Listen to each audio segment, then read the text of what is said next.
Thanks to iStockPhoto for contributing footage to this episode. Check them out at iStockPhoto.com.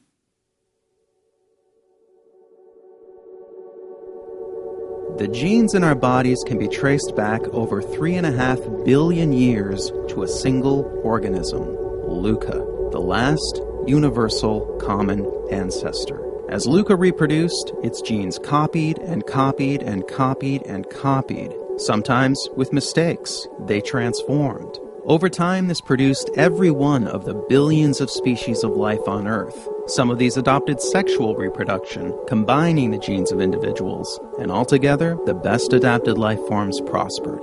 This is evolution. Copy, transform, and combine. And culture evolves in a similar way, but the elements aren't genes, they're memes, ideas, behaviors, skills. Memes are copied, transformed, and combined. And the dominant ideas of our time are the memes that spread the most. This is social evolution. Copy, transform, and combine. It's who we are, it's how we live, and of course, it's how we create. Our new ideas evolve from the old ones. But our system of law doesn't acknowledge the derivative nature of creativity. Instead, ideas are regarded as property, as unique and original lots with distinct boundaries. But ideas aren't so tidy. They're layered, they're interwoven, they're tangled. And when the system conflicts with the reality, the system starts to fail.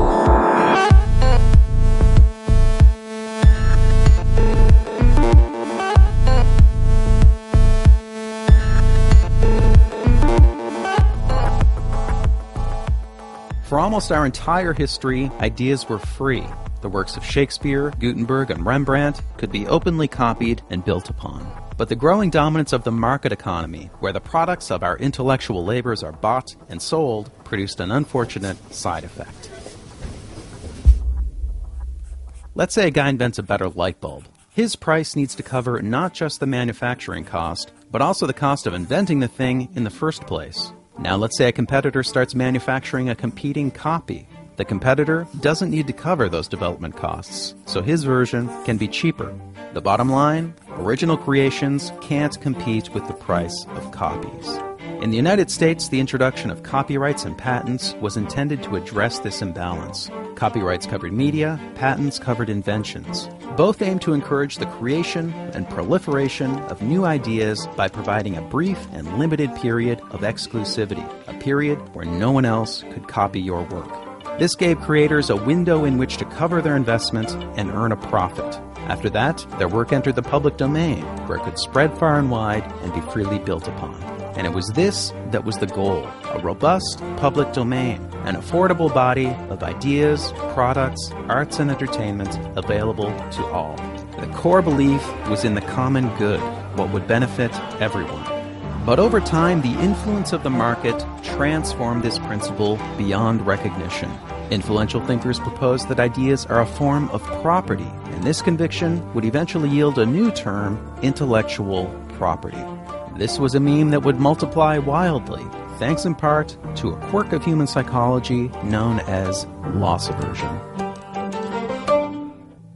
Simply put, we hate losing what we've got. People tend to place a much higher value on losses than on gains, so the gains we get from copying the work of others don't make a big impression. But when it's our ideas being copied, we perceive this as a loss and we get territorial. For instance, Disney made extensive use of the public domain. Stories like Snow White, Pinocchio, and Alice in Wonderland were all taken from the public domain. But when it came time for the copyright of Disney's early films to expire, they lobbied to have the term of copyright extended. Artist Shepard Fairey has frequently used existing art in his work. This practice came to a head when he was sued by the Associated Press for basing his famous Obama Hope poster on their photo. Nonetheless, when it was his imagery used in a piece by Baxter Orr, Fairey threatened to sue. And lastly, Steve Jobs was sometimes boastful about Apple's history of copying. We have, always been shameless about stealing great ideas. But he harbored deep grudges against those who dared to copy Apple. I'm going to destroy Android because it's a stolen product. I'm willing to go thermonuclear war on this. When we copy, we justify it. When others copy, we vilify it. Most of us have no problem with copying, as long as we're the ones doing it. So with a blind eye toward our own mimicry and propelled by faith in markets and ownership, intellectual property swelled beyond its original scope, with broader interpretations of existing laws, new legislation, new realms of coverage, and alluring rewards. In 1981, George Harrison lost a $1.5 million case for subconsciously copying the doo-wop hit He's So Fine in his ballad, My Sweet Lord.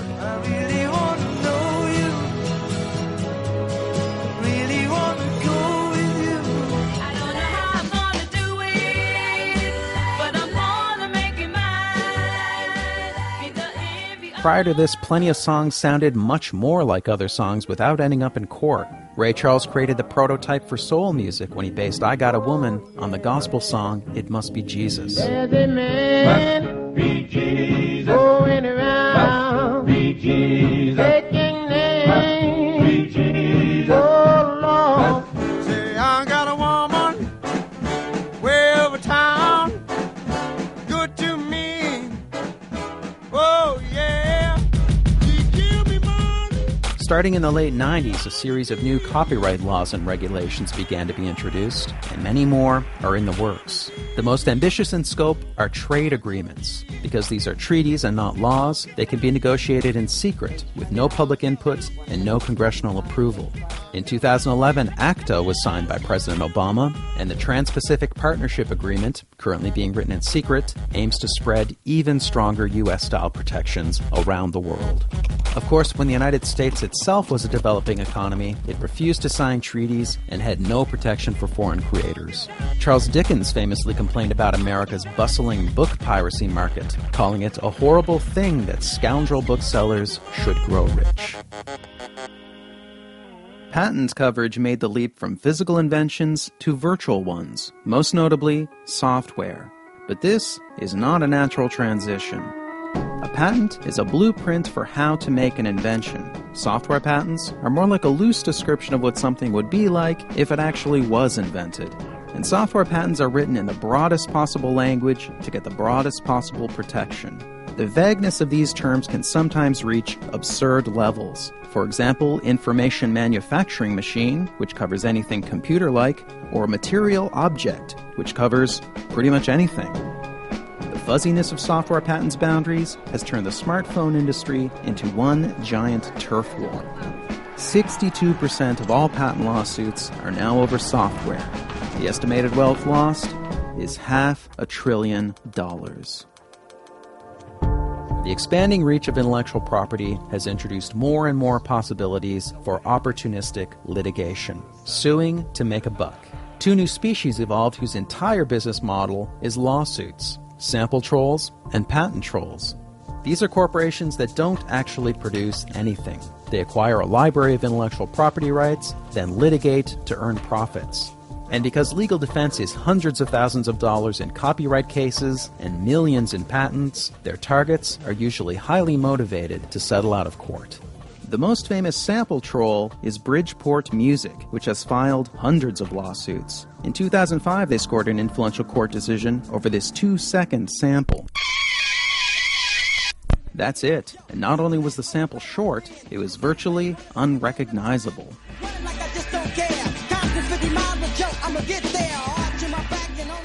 This verdict essentially rendered any kind of sampling, no matter how small, infringing. The sample-heavy musical collages of hip-hop's golden age are now impossibly expensive to create.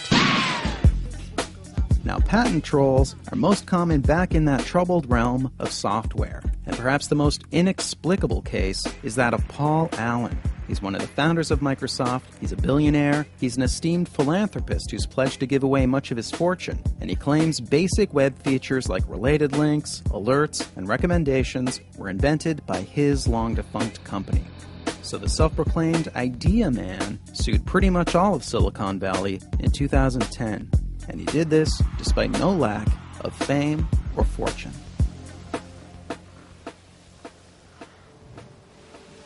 So to recap, the full picture looks like this. We believe that ideas are property, and we're excessively territorial when we feel that property belongs to us. Our laws then indulge this bias with ever-broadening protections and massive rewards. Meanwhile, huge legal fees encourage defendants to pay up and settle out of court. It's a discouraging scenario, and it begs the question, what now?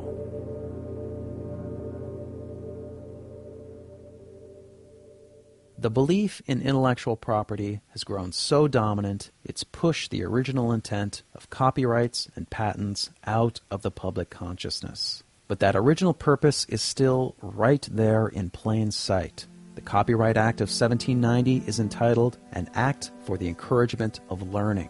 The Patent Act is to promote the progress of useful arts. The exclusive rights these acts introduced were a compromise for a greater purpose. The intent was to better the lives of everyone by incentivizing creativity and producing a rich public domain, a shared pool of knowledge open to all. But exclusive rights themselves came to be considered the point, so they were strengthened and expanded. And the result hasn't been more progress or more learning, it's been more squabbling and more abuse. We live in an age with daunting problems. We need the best ideas possible, we need them now, we need them to spread fast. The common good is a meme that was overwhelmed by intellectual property. It needs to spread again. If the meme prospers, our laws, our norms, our society, they all transform. That's social evolution, and it's not up to governments, or corporations, or lawyers. It's up to us.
Hi there, I'm Kirby. I made Everything is a Remix with help from these folks.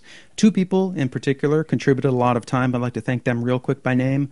Louis Wesolowski did about 15 pieces of motion graphics work for me. He contributed a lot of time, a lot of effort, and the video is better because of it. My thanks to Louis. Thanks also to Juan Behrens, who did the memes animation, which took a lot of work. My thanks to Juan for his patience on that. I'd like to thank also iStock Photo for their support. They donated a lot of stock footage to this episode, and I think it was one of the elements that helped raise the production quality of this episode to the highest level that it's been yet.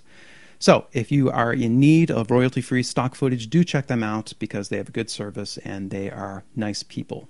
But most of all, I want to thank you for your attention. I really do value it, and I try very, very hard to make the most of that time that you give me. So thank you so much for coming along on this journey with me. It was an absolute joy to do it. I get asked all the time if there's more after this. There's not. This is the conclusion. This is the end. There are extra things that you might enjoy, but that's the end of the main story. So there'll probably be another supplement video, kind of like the Matrix and Tarantino ones that Rob G. Wilson made for me. There'll probably be another video along that line. I also have a talk coming up that will sort of use the same material, but sort of reframe it, streamline, and kind of upgrade the argument, and I think it should be really good. I'll also have limited edition t-shirts and posters for sale in the near future. So if you would like a memento, stay tuned for those. I think they'll be very nice. And lastly, I have a new project coming up that I am seriously excited about it. And if you are patient, hint, hint, you can probably find out more about that. My thanks, my sincere, heartfelt thanks for watching. It was really a pleasure. Thank you. Okay. Take care, and I'll see you next time with a whole new thing. All right. Take care. Bye-bye.